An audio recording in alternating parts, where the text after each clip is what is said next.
Hey guys, welcome back to my channel. और आज हम फ्रेंच रेवोल्यूशन जो हमने स्टार्ट कर दिया है उसका लेसन नंबर 2।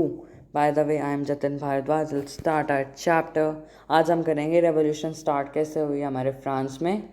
बिगनिंग और आउटब्रेक एक ही बात है। स्टेट जनरल की मीटिंग, नेशनल असेंबली और फ्रांस कैसे कॉन्स्टिट्यूशनल मोनार्की बना, वो सब हम पढ़ने वाले हैं इस सेशन में। और इस सेशन से आप लगभग 5-6 नंबर तो कवर ही कर लोगे, तो डोंट मिस द सेशन। तो आपने पहले पढ़ा जो लुई 16 है उसने टैक्स बढ़ा दिए थे और मोनार्क नहीं चाहते थे कि वो अपनी पावर लूज़ करे, कि हमारी पावर हमसे छीन ली जाए।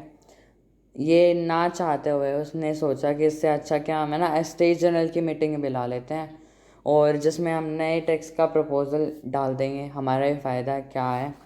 स्टेट जनरल क्या होती है? एक पॉलिटिकल बॉडी है जिसमें तीनों स्टेट से रिप्रेजेंटेटिव आते हैं। कहाँ आते हैं? हॉल ऑफ वर्सलेज में। और जो फर्स्ट एंड सेकंड स्टेट है उनमें से आते हैं 300 एंड 300 रिप्रेजेंटेटिव।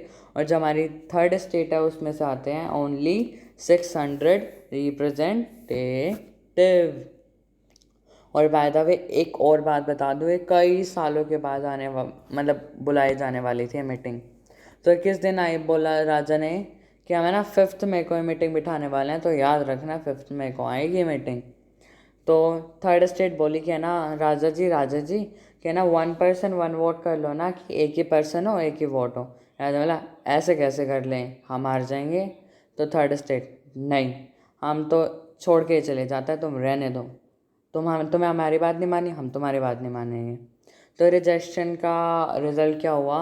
थर्ड स्टेट ने 28 जून को the hall of indoor tennis court में अपनी मीटिंग बुलाई, जिसका नाम उन्होंने क्या रखा? National assembly. उसके जो लेड थे, मतलब हेड थे, होस्ट थे, वो थे हमारे मिराबियो एबेसीज, जो ऑब्वियस सी बात है नोबल फैमिली के थे। उन्हें पर वो भी नहीं चाहते थे कि नहीं नहीं हमें नहीं चाहिए बाय बर्थ प्रिविलेजेस। गलत बात है ये। क्यों? जो अपना खुद कमाओ खुद खाओ, सब बराबर लोग हैं। और मेरा भी है ना बहुत अच्छी अच्छी स्पीचेस देता था, पावरफुल स्पीकर था।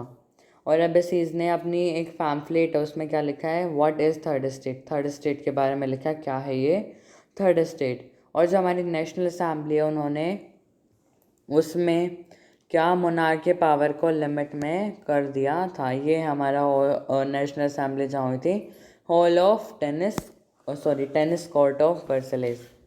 सो बाकी के फ्रांस की क्या कंडीशन थी? जो बाकी का फ्रांस था आपने पहले देखा, जो फूड ग्रेन्स थी उसकी डिमांड बढ़ गई थी। तो बेकर्स लोग क्या करते थे, जो चीज़ है ना क्या बोलते हैं, ब्रेड है, उसको स्टोर करके रखने लग गए। इसका बड़ा गलत इम्पैक्ट पड़ रहा था। स्टोर क्यों कर रहे हो? जैसे वो स्टोर कर रहे थे, क्योंकि वो स्टोर इसलिए कर रहे थे कि हाँ, किसी को मिले ना मिले हमें ज़रूर मिलना चाहिए। इसी के वजह से कुछ विमेंस भड़क गई थी इनके ऊपर, जिसकी वजह से उन्होंने शॉप पर ही धावा बोल दिया और उससे जितना भी जो हमारा ब्रेड है वो सारा सब कुछ निकाल लाए। और ये इसलिए हुआ क्योंकि ना बेकर्स लोग सब कुछ स्टोर करते थे और ब्रेड के प्राइसेस भी बढ़ गए थे, और जो लोग हैं ना उनको लंबी लंबी कतारों में क्यू में खड़ा होना पड़ता था। रेवोल्यूशन की बिगनिंग 14 जुलाई 1789 में। ये स्टोरी है आपकी बुक में फर्स्ट पेज पे, मैंने स्टार्टिंग में नहीं पढ़ाई, I am sorry for that. अभी सुन लो क्या बात है। तो 14 जुलाई में जो हमारा फ्रांस के लोग थे, एक मिलिट्री है ना फ्रांस के राजा की, वो आ रही थी। राजा ने बोला एक बार चेक वक करके आओ कि क्या हालचाल है हमारी के। तो एक रूमर फैल गया, मतलब एक अफवाह फैल गई।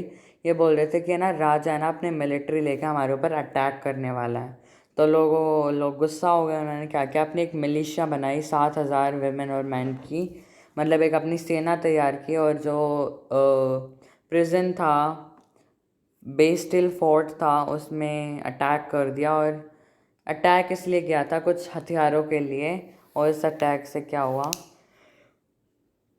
7 प्रिजनर थे, आई थिंक 7 प्रिजनर थे। अगर मैं गलत हूँ तो अपना राइट कमेंट में कर देना। 7 प्रिजनर जो बेस्टिल फोर्ट में कैद थे वो सारे उन्होंने आज़ाद कर दिए। तो एक और रूमर फैल गया, रूमर फैल रहे थे उस टाइम पे, बैंड ऑफ ब्रिगेड। इसका मतलब है जो मालिक है ना उसके बड़े बड़े खेतों के, वो हमारे ऊपर अटैक करने वाले, वो हमारी ज़मीन है उसको छीन लेंगे, हमारी क्रॉप को डिस्ट्रॉय कर लेंगे। इसका रिज़ल्ट भी क्या हुआ, उन्होंने गए महलों में गए, उनके घरों में गए और सारे डॉक्यूमेंट सारे रिकॉर्ड्स फाड़ दिए, जला दिए।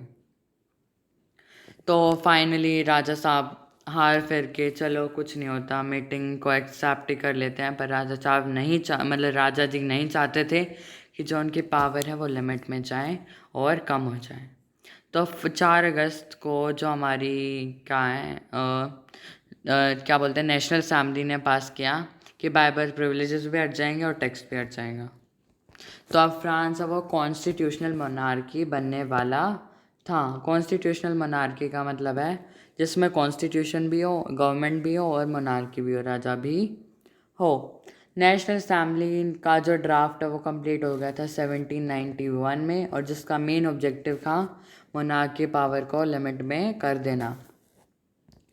तो जो पावर है वो कंसंट्रेटेड हो एक ही हैंड में, एक ही पर्सन के हाथ में, इससे अच्छा उसको 3 हिस्सों में डिवाइड कर दो, सबका काम आसान हो।